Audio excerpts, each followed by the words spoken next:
Friends, there is one argument that if I don't tell you anything, I don't answer your question, why don't you assume positively when you have a choice between assuming positively and negatively? This argument is valid to an extent. But when a person is actively seeking your answer, it is not, and you can give an answer, it is not valid. It is valid only when it is proved that there is no question of you being able to respond to that question. I mean, you are not in a position that there is no access, there is no availability.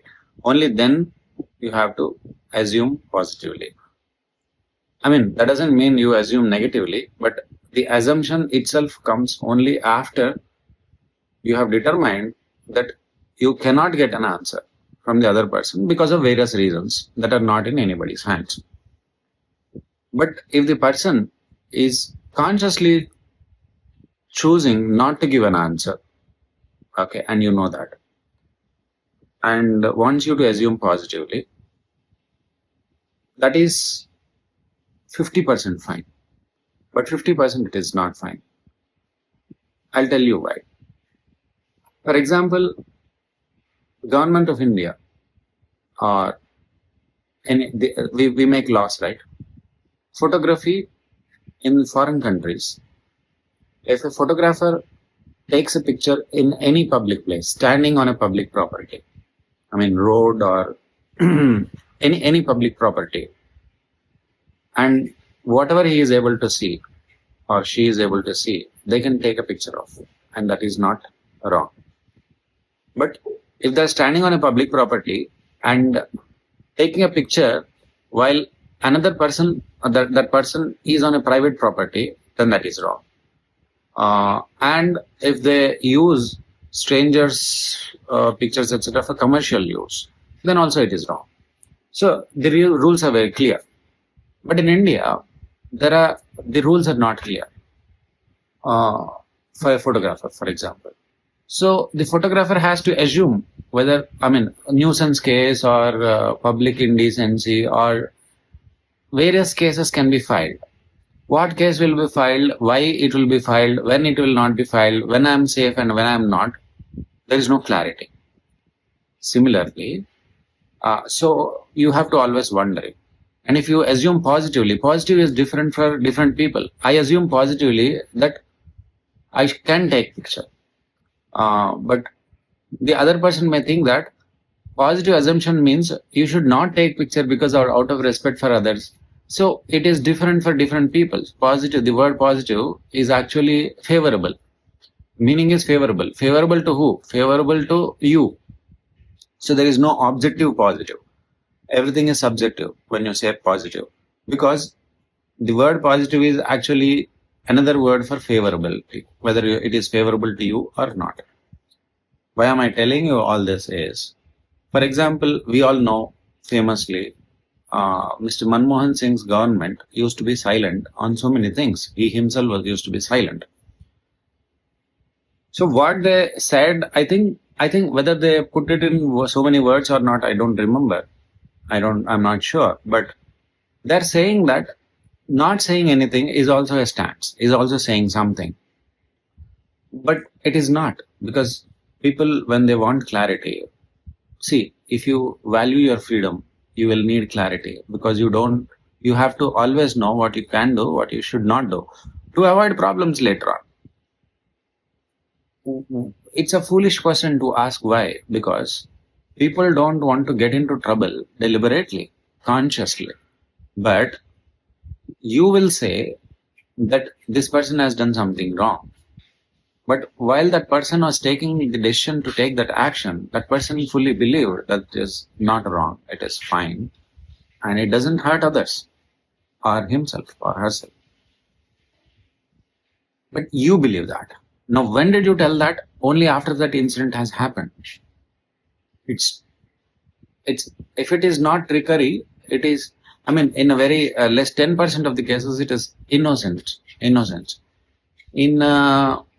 60 to 70% of the cases, it is just plain indifference, cold indifference to anybody else's interests than mine. And the other 20-30% is a strategic silence. Silence when it is strategic and you want the other person to believe that your silence is out of innocence. That is when the whole evil thing, evil dimension starts. Therefore,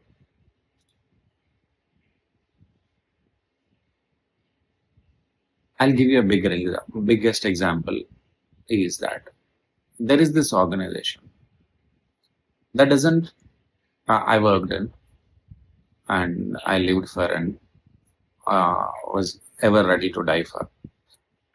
But that organization does not give clarity on what their policy is, either to public, it's a public organization, either to public or to its own members. Very few elite, cream of the people, they are there. They hold all power. You hold the power, give information, but they assume that information is also power. Why should you give clarity to people that you can do this, you can go so far, and you cannot go so far? Because if you give that, then that person will use all this freedom. But if you don't tell this, that person is still wondering whether that person is free or not to do this or not do this. So that person will do as less, exercise as less freedom as possible, and therefore limited. And that self-limitation is to our advantage, is to, our administrative advantage, because we will have to deal with so many lesser problems, so many fewer problems. So it comes at a cost, at a big cost. People ask in the West, for example, because in the East, people are struggling for their own life style and, maintain their lifestyle, and their daily struggles are so many that they cannot ask fundamental principled questions about politics and policies. So in the West, they're relatively okay, doing okay, prosperous. They don't know it, but anyway, they are prosperous. So what they ask is, do you want safety or do you want liberty?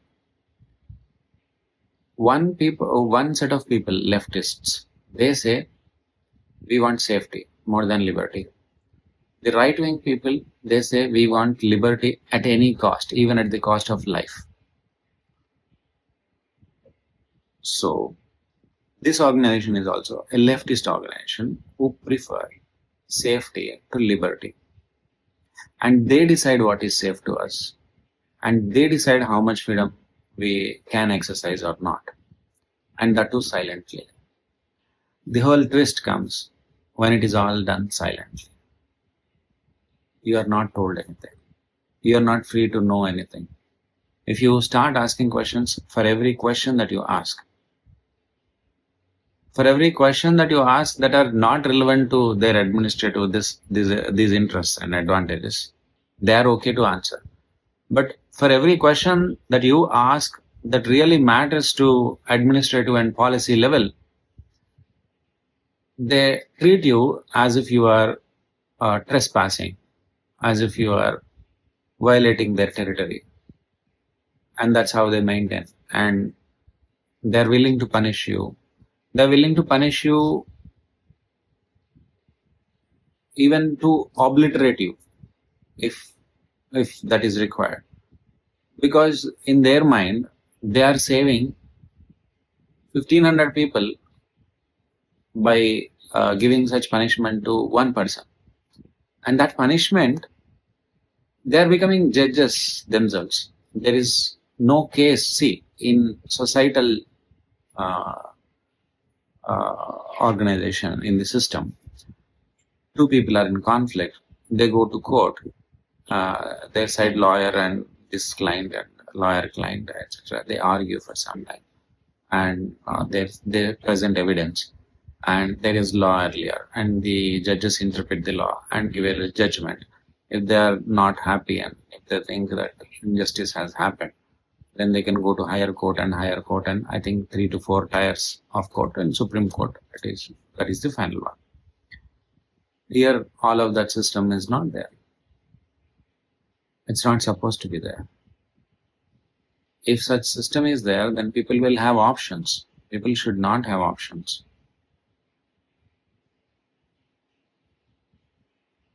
Justice has to prevail. Yeah, they want justice also. But whatever we say, that is justice. Because we are good at meditating, we are good at bhajans, we are good at living a disciplined life. Yes, you are. But how do you assume that that is enough to make policy? This is the whole big blunder that Indians make. That if a person is saint, they think that that person is great in economics also. That person is great in sociology also and cultural aspects also. That person is great in spirituality also. No, person has a saintly nature named Gandhi, for example, he need not be economical expert. He need not be expert in many finances. He need not be expert in uh, foreseeing what will happen in the future and so many things. He may be a good man, no problem, but that doesn't make him qualified to decide every aspect of life. But Indians always make this blunder of equating saintliness to omniscience.